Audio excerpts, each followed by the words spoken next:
is what when I woke up last week, this is what I heard in my heart. I felt the Lord was just telling me, it came out of nowhere. He said, success will create a bond between you and this earth that I don't want you to have. And then I said, it was like he said something and I felt that he wants me to make a decision, to say okay to him. Like, okay, I'm okay if I'm not successful on earth. And then I knew that I need to do it. And then I started to type, I started to ponder about this. And I felt he was just telling me that no human on earth really knows about true success. What you and we've been taught, it's appearance of success. Yeah. It's not success, it's appearance of success. Mm-hmm. You know, an example from your own life? Actually, I'm still pondering, I'm still fighting with it, because to be honest, you want to just to be successful, even in appearance. You want to have, you want your ministry to appear really successful. You want your marriage to appear really successful. You want your business to appear really successful. Even here, I was driving you crazy to try to make everything look good in the camera, that I could really appear good, and then all the angles and this. And really, what do you think? Well, the first thing that came to mind when you asked me that question was a number of years ago, I was a pastor, and you know that, and for 20 years. Yeah, for a long time. And you still have hair? Yeah, not much. It's leaving. And somebody was talking about me that I heard about, and they were calling me names. I don't remember what. And so I, started to pray to the Lord about it. And he said to me, well, who do I say? God said this to me. Who do I say that you are? And I couldn't even answer that. And he immediately began to tell me who he thinks I am. He said, you are my son, you are my child, you are my love. He said, I love you so much, I've actually tattooed you or engraved you in the palm of my hand. And I was like, whoa. I mean, I couldn't in my condition at that point answer and say, oh, I'm your child, you love me. Yeah. I couldn't do it. And so he told me, that's who I say you are. And if that's who I think you are, what does it matter what anybody else thinks you are? And to me, that really broke that need for appearance to others to look good. So out of that, I believe I've come to the place that this is who I am. Now, I'm not going to abuse it and therefore because, God said I'm so-and-so, I can be nasty to you. I'm not going to do that, because that's not right either. But when he tells me who I am, that's the most important thing. And all I have to do is read his Bible, and it doesn't take very long to read the Word to find out who I am in him. Then it doesn't matter, the appearance. Does not matter. Because it's just an appearance. It's just a smoke screen. Mm-hmm. I happen to be involved in the theater, and we do a lot of productions. And so it's interesting from my perspective, I am behind the scenes working, usually with a crew that comes in before the main performance comes on. And so I work with those individuals. And sometimes the crew that works to set up the stage is also the crew that's on stage. And so you see two different perspectives. You see the people who at times are very nasty, and they want things done their way, my way right now, and don't you do it any other way. And then when they go on stage, they put a whole nother face on. Oh. And they're now the performer. They're now the star. And it's sad for me to see that two-faced type person. Two appearances. And so I've gone from looking at people on stage in a totally new light. I used to look at the person on stage, whether it be the pastor or the worship leader or the rock star, as these people. And now I know who they really are behind the stage and who the real person is, and not the appearance that they put forth. And the appearance of success. And the appearance of success. Success. Wow. It's one thing you see a person on stage and they're all smiling because the lights are on, the makeup is just right, and then you see them backstage, and it's a totally different, and they're downcast, they're not happy, and you can see, you know, as you look into their countenance, you see, because the Lord's given us the ability to look at somebody and not see the exterior, but see the interior, and you look at them, and they're sad inside, they're heartbroken inside, and you don't know why. Maybe I they've would been on say the it's road. because mostly, in my opinion, it's because we are chasing success. We want to be successful, and the more we try, the less we get. And like you said, along the way, we have to put different faces that would attract success, which again is the appearance of success. And the whole time God is standing here and He's saying, you know, spend time with me. You are mine. I am yours. But I'm like, when I come to heaven, we could do those things, you know, and you already got my heaven, you know, secured. But here, I need to be successful. As a man, I am, you know the word loser, you know. God would never. No. I don't believe that He even has that vocabulary or that word in His heart, loser. No. You know, then the, you know, people called Jesus Christ loser on the cross. And then, you know, He didn't have any sin, He became sin. But then you have the thief that stole. And those days, if you really, they crucified you, you might have done really something horrible, right? That was another loser. Jesus didn't call him loser. You're not gonna, you know. Not. And I think we're afraid to be a loser. You know, if you walk with God and say no to appearance of success, then you say, I'm gonna appear as a loser. And we are so afraid of that. And then you say, you know, I have certain years on earth. My years are numbered here, and I want to be successful.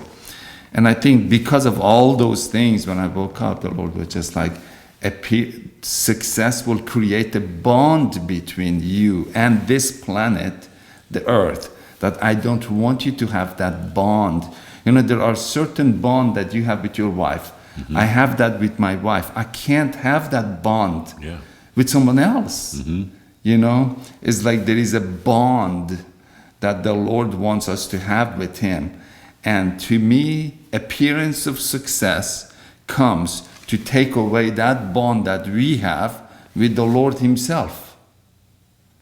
You know, and that's why we become so sad, because we crave that bond between us and the Father and the Son and the Holy Spirit. He's not talking about Christianity. We are talking about this bond that we are craving, that bond.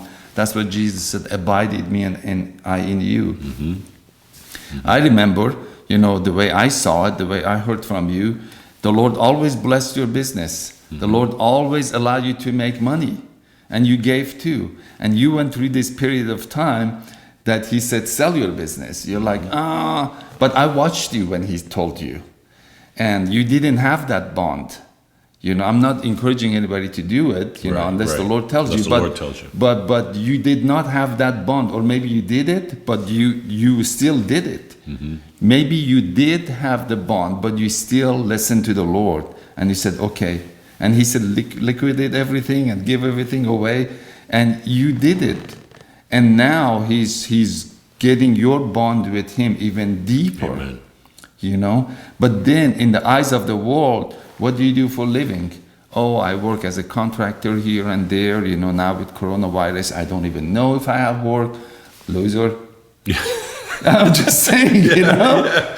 No. He's like, I'm not. I'm creating this bond with the master of the universe, with the guy, with the dude that has all the money, with the dude has all the science in his small pocket right there. The dude that created the whole world. Are you joking me? Yeah, you go ahead and call me a loser, but I am bonding with the creator of the universe. This was a small job or a small business. What is $1 trillion to Him? Absolutely nothing. But if someone give that word, our eyes gets big because we want that bond. Like, ooh, I love that. And what is happening to me with this coronavirus and whatever is happening, the Lord is using it to disconnect our bond with so many things that we may bond. And now everybody, they are forced to stay home. Mm-hmm. When you stay home, you spend time with the Lord, hopefully, when you know Him, you just really. But then the enemy or the darkness wants us to bond with fear, bond with confusion, bond with stuff like that. To me, that's why that, to me again, he was saying, success will create a bond between you and the earth. I don't want it. That's powerful. It's a bond. Yeah. Anyway, okay. It's interesting. The kingdom of heaven is upside down. Always. We look at it. And I'm dizzy all the time. Yeah, well, and we ought to be. Because we measure success, as you just mentioned, whether it be dollars, vehicles, clothing, Appearance. whatever the appearance is. Yeah. And God, He says the first will be last. And we're going, wait a minute, what do you mean? He says, give away everything and then you'll be rich. Wait a minute, this makes no sense. Mm-hmm. And so in His economy, it's completely different. And so exactly what you're saying, which is why He spoke that to you, you're telling me that my idea of success is bonding with the earth? No. That is what success is being a part of what the earth offers. And He's saying, no, it's not. And it's interesting we're having this conversation today because yesterday morning I was pondering, just meditating, and the Lord said it's a reset. And that we are in a reset. And now what does that mean? Well, you just mentioned it again. You said because of what's taking place, not only in our country, but in the world, the coronavirus, it's causing us to spend time at home. Mm-hmm. It's causing us to not be stuck in traffic. I spoke with a repairman yesterday, came to our house to work on our refrigerator, which broke. And I asked him, I said, so what are the roads like out there? Because he's from an area near us that's very, very busy. It's in near the Charlotte area. And he said the roads, he said it's easy to travel because everybody's home. Nobody's on the roads. So what are we doing when we're at home? Are we doing the same old? Yeah. Or are we spending time in the Word? Are we trying to change the connections that we had to the earth, and let's change it to the heaven? And ask Him to do reset. Yes. Then it's not a recession, it's reset. Reset instead of recession. It's reset, and God is always working. Yeah. He's amazing. The point of everything. I love what Apostle Paul I love the Bible, but every time Apostle Paul would get if in person, if you could imagine him, he would get angry, he would get, but full of love and he get compassion. And every time he's even correcting someone or talking to someone, he always turns it around and connects it to God, to Christ. Yeah. It wasn't about if he was here, he wouldn't even teach us always how do you survive Corona? How do you survive the hard time? He would help us to navigate through it that we may get to Christ. Mm-hmm. That's right. It's not about blessing or how do you survive this time? How do you get God's blessing? Or some may say, you give and it will be given to you. Okay, but where is my Christ there? You gave that it would be given to you, but it still is not about Christ. That's right. It's about I gave that it will be given and to I me. Get. Mm-hmm. Okay, this coronavirus, it's happening. How do you navigate through it? Okay, you navigated through it and we go back to the way that we were before. But where is my Jesus? And where is your Jesus? Mm-hmm. Where is our bond? Why does He do reset? That it was always His cry to get Israelite back to His heart. Yep. He did this and He released them from Pharaoh. He did this and all the Egyptian, they gave them their money. Mm-hmm. Mm-hmm. Some may say, the wealth of the wicked comes to us, to the righteous. Okay, comes to the righteous. And they will say, that's the end. Yeah. It's not and, but it's the end. Mm-hmm. But we always need to say and. Mm-hmm. Yes, you give and it will be given to you.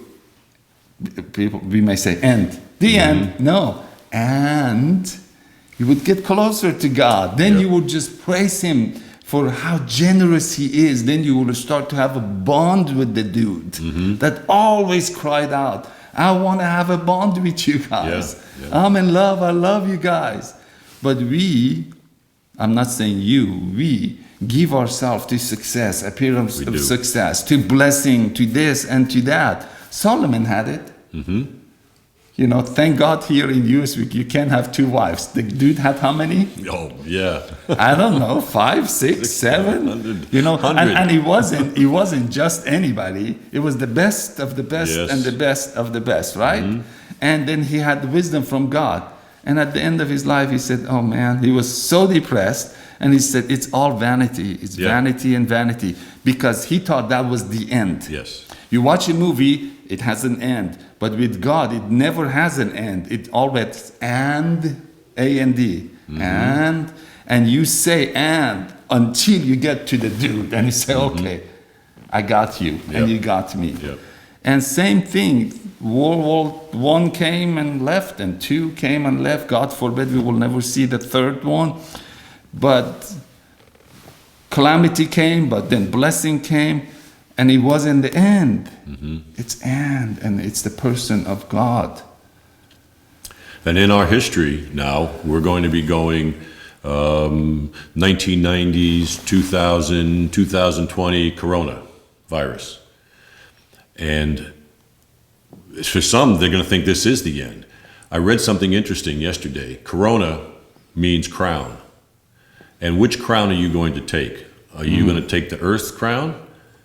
Or are you going to take God's crown? Crown. I want God's crown. I want Me God's too. truth. I want God's depth. I don't want to leave it as, oh no, I want this crown from my own head, but I want what God wants, and I want to do whatever I can do to further His gospel, further His kingdom, not my kingdom. Exactly. And the kingdom, I always say the kingdom has a king. And the kingdom, it's about the king. Yep. Which is the most beautiful, amazing king ever, which is the king that would give his life for us. It's not a normal king, because every time we say a king will rule over you, king will issue tax for you, king will live in a palace, you live in a normal neighborhood, unless you're very close to him. But this king is a friend of the poor. This king is the friend of the prostitute. This Yes. king is the friend of nobodies. Yes. And this king died for nobodies. That king, and that kind of a kingdom, Yes. and I'm getting passionate again, I think. Amen.